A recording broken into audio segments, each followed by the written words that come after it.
Asco, Spanish for nausea, is the name for the art collective that dominated the East Los Angeles scene in the 1970s. Its members, which consisted of Harry Gamboa Jr., Julio Nicandro, known as Grunk, Patsy Valdez, and Rui F. Hedon III, revolutionized the Chicanx art scene through their radical art that challenged artistic conventions. They were known for art that utilized different mediums, such as performance art and murals. Growing up in East Los Angeles, in a poverty-stricken city, they lacked many resources, and as a result, they utilized whatever mediums and forms they had, including their own bodies, which they used often for performance art. Their art often challenged conventional norms, whether those be artistic norms or political norms. The East Los Angeles in the late 1960s and early 1970s was a tumultuous time, ridden with change, especially for the Chicanx community. The Chicano civil rights movement was occurring, and Chicanx people were dying rapidly after being drafted into the Vietnam War. Protests were frequent but often deadly. As such, the art that Asco made was used as a vessel to express the grievances they had with the world at large. Their artwork, such as the Stations of the Cross, actively called out both society as well as the Chicano rights movement, despite being a part of it themselves. As a result, they were considered outsiders, even in their own community, which can be seen through their art.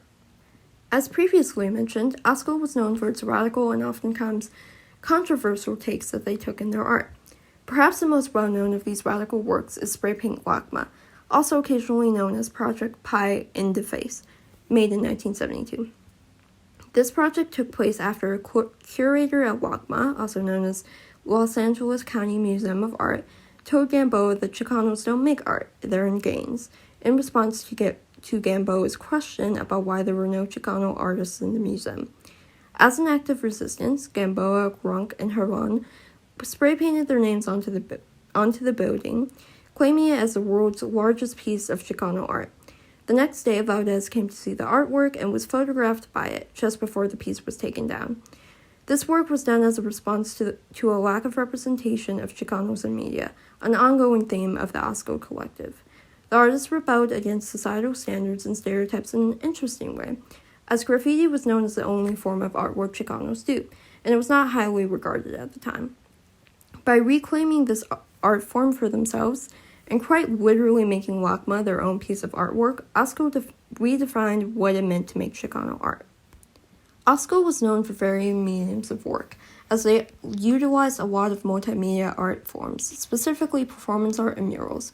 Featured here is a mural known as Estrada Quartz Moratorium, the black and white mural, made in 1973 and 1979.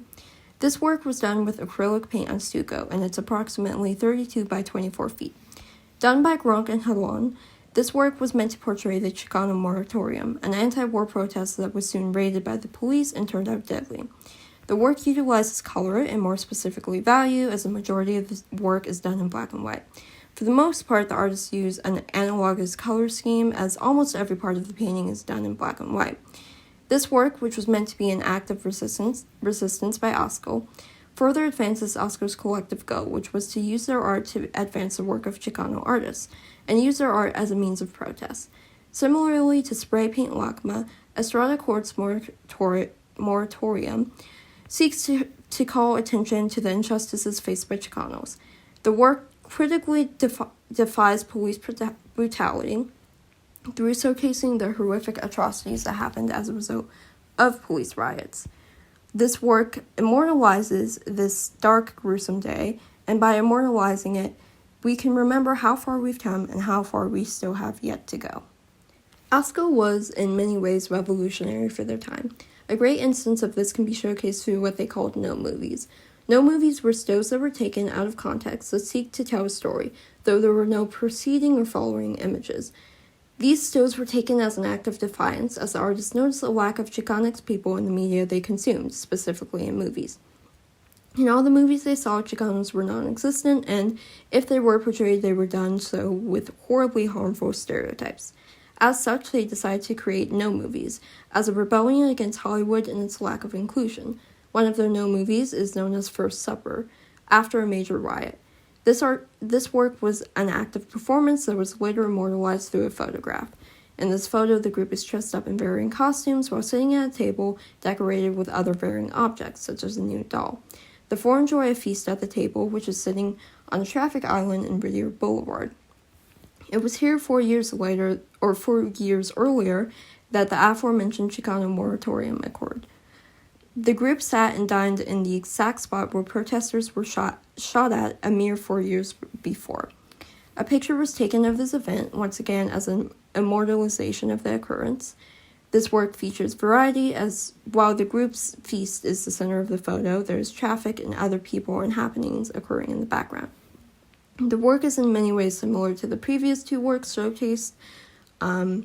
Similarly to Spray Paint Lakma, the art form the work utilizes, No Movies, was meant as a protest against the lack of representation in media and artistic fields.